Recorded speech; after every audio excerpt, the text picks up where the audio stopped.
So for today's review, I'm going to be taking a look at SKYTIME on PS4. What the fuck? You know, SKYTIME. Come on, SKYTIME.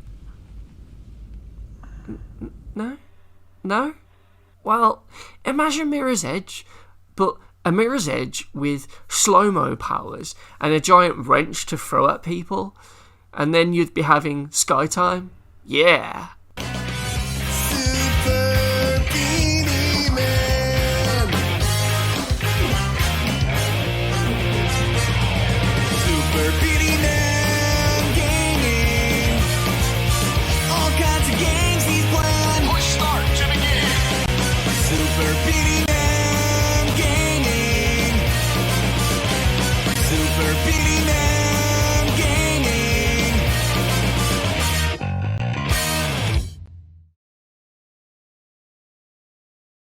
So the aim of each level in SKYTIME is to parkour your way across a city as fast as possible to reach the goal at the end.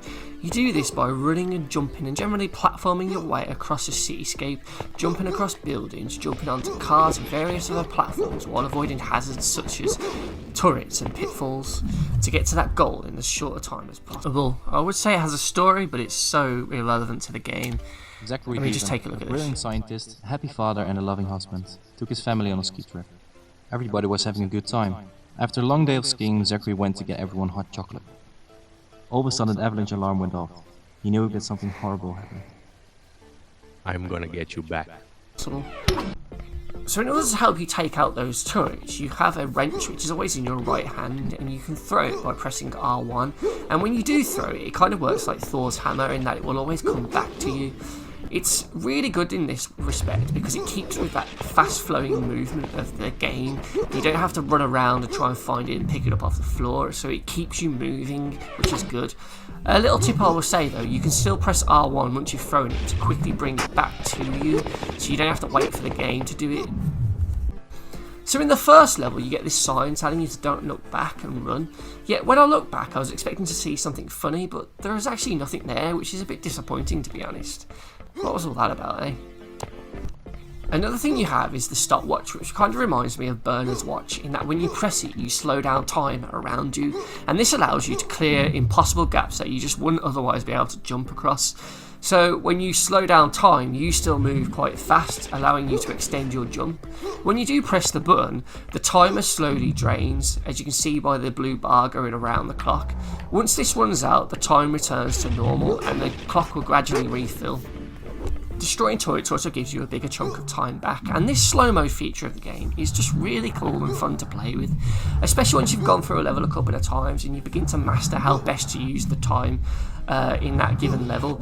You can hold it down and have a longer extended period of slow-mo, or you can just jump and then slowly tap it every now and then to just extend your jump that bit further. It's just a really cool feature of the game, and it's really fun to just play around it in each level, especially when you're going through a platforming section at high speed and you just know what to do and when to go slow and when to just go normally. And it's a really cool feature that hopefully EA will do. If they ever make another Mirror's Edge, they'll put it in that game because it's just so much fun here, and it's just silky smooth to use and just great fun. Ugh, the ramps in this game are just so annoying, and they were pretty much the main cause of me fucking up a speedrun attempt of any given level, as they just don't work correctly. Now, you should just be able to run straight up the thing and jump off it to get to wherever you want to go, but on a few occasions, I would try and run up a ramp and just get grinded to a halt because I've just hit the fucking thing because it wasn't placed in the level geometry right. You see, in a couple of levels, a few of the ramps are just way too high up, so when you try and run up them, you're getting clipped on it and you just get stuck. And this happens if you try and run from the left or right or even in the middle of the ramp, and it's just really frustrating because they should just work normally. It's a simple thing in a game, and it's annoying that there's a few scattered around the game's levels that just fuck you over. So one of the best aspects of this game is when you finally nail a level and you can just speed through it with ease because you look like an absolute god as you just do every jump correctly and you just sort of fly through a level with ease. You take out the turrets and you just go on your way and you platform like a god. It's a really great feeling, and it's one of the reasons why I like this game so much, because you spend a few minutes on a level and eventually you get the hang of it and you just feel like a god, and it's just so much fun to tear through levels like this. So unfortunately, the game does have a couple of sort of minor glitches. Some are funny, like this one where I go flying backwards for some reason after hitting that thing. But there are a couple of others that can be a bit annoying. Those ramps that I've already mentioned are a bit glitchy. There was also this weird glitch where I missed a jump and I fell to my death, and then upon respawning, that happened. What the fuck was all that about? For some reason, it tilted my camera right down to the floor, and I didn't even touch it, so that one was a bit weird. There was also this building that just didn't put me onto the ground right, so I wasn't actually standing on the roof, I was just sort of floating in the air at this point, which was a bit weird. Another glitch I had, I guess it's a glitch, but it's just a flaw of the game in that you can jump up these buildings on the sides by just constantly tapping the jump button, and this allows you to kind of get out of bounds in certain levels, as you can just jump to the top of these buildings and then just sort of using the slow-mo just sort of fly across the other side of the map to all these like background buildings. And as you would imagine, these aren't properly textured and they have no collision, so you can just pass right through them.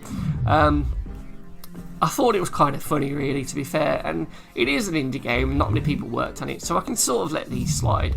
And like I say, there were more funny things than game-breaking problems, but they were still glitches, so they're still going to be a negative point for me. But it's nothing to really worry about, to be honest, and this was kind of cool flying through. So let's address the elephant in the room. The visuals are very basic, but I have to say I feel like it's a kind of unique art style that kind of works in its favour.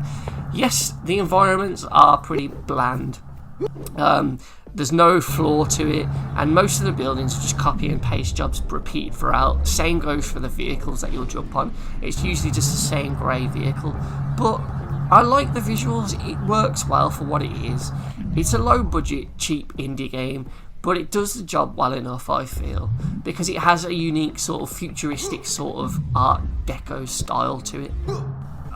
The sloped cars are an absolute pain to land on. I mean, the normal upright cars are awkward to land on at times, but these fucking side-on motherfuckers are just to take the piss, especially when you just bounce off them and you fall to your deaths. It's just so annoying at times. And then in the later levels where you got to jump on a load of cars in a row, it can be very easy for you to just fuck it up and die, leading to some massive frustrations at times.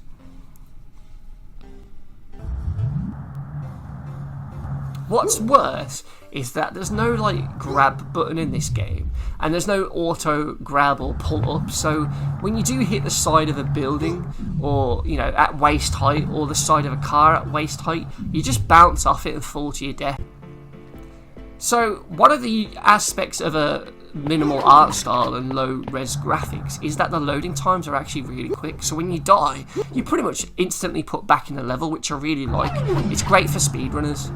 So the game only has 10 levels and they won't take you that long to do, but it does try and freshen things up throughout the levels. There's particularly this one mission where you have to escort a green vehicle as it goes through the city. At various points you'll have to jump off it and traverse around the other buildings to then meet up with it later. And there's also a couple of turrets that you need to make sure you destroy, otherwise they will blow up the vehicle. However, it's a shame that there's only just 3 turrets in the entirety of this level, which just makes it far too easy. This could have been a really cool and challenging level, but as it stands, it's just a bit half-baked. It was a nice idea, it just wasn't fully realised, which is a shame, to be honest, because this was a good concept. Another problem I have with the game is the text scaling, especially on the mission complete screens. I mean, just look at that. Could they really not fit accomplished on one line? Fuck me, that just looks so amateurish. It really is embarrassing. They could have easily extended that across the screen. No TVs are that small. So another great point of the game is that it's a really cheap game on the store right now, and that it also has a platinum that is fairly easy to obtain. You have to complete each level, you have to destroy all the turrets in each level, and you have to complete each level within a time limit that's fairly easy to beat, and that's pretty much all you have to do in the game.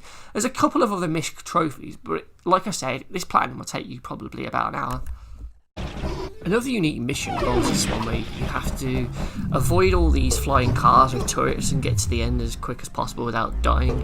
And one of the trophies associated with it is destroying all 27 of the turrets. And I have to say, this was probably the most awkward trophy to get, because I was just stood on this building desperately trying to hit all these fucking cars as they came past to try and take out all the turrets before they would disappear, because they would drive round and the end of the level is only around the corner, and this is really your only chance to sort of get them all, and I just could not do it. Try as I might, I kept trying and trying again, and I just couldn't get them all in time because there'd be too many cars coming past, failing. What I didn't realise was that all you had to do was just wait on this rooftop, because eventually the cars would just respawn. Okay, they spawn. I did not know that.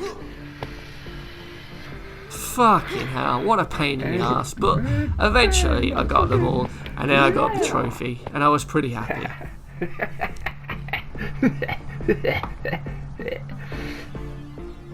So, to summarise SKYTIME, I think it's a really fun and kind of unique game that is sort of a fresh take on a Mirror's Edge sort of parkour, sort of first-person platformer game, and I think it works really well for what it is. It's a very cheap game. It's not a very pretty-looking game, and it's a game made by like a handful of people, and I think they did a really good job with it. I think there's a really cool idea and a really cool concept for a game here. I just wish they had a bigger budget and a bigger team to be able to really develop this idea into something more than what it is, because while the game idea is really cool and it's really fun to play, it is just a simple game. You know, it feels like it's a demo to a much bigger game. It's a proof of concept almost. You know, there's a lot of things you could do here with the slow-mo. It's a shame that you don't have those Mirror's Edge movesets, so you can't like vault and climb up and slide, because that would really add to the gameplay. As it stands, all you can really do is just run and do a standard jump and a slow-mo jump, and that's pretty much it. There isn't that much to the platforming, but I think that there's a lot of potential here.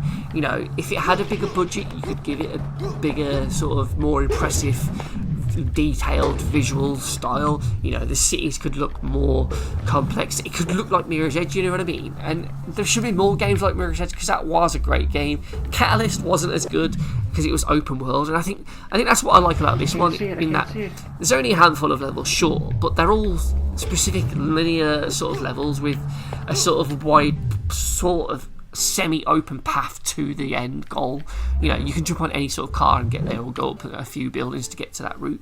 And I think that's what makes this great, and that's what made the first Mirror's Edge great. And I wish they could get funding to make this a bigger game than what it is, because SKYTIME for me shows a lot of potential.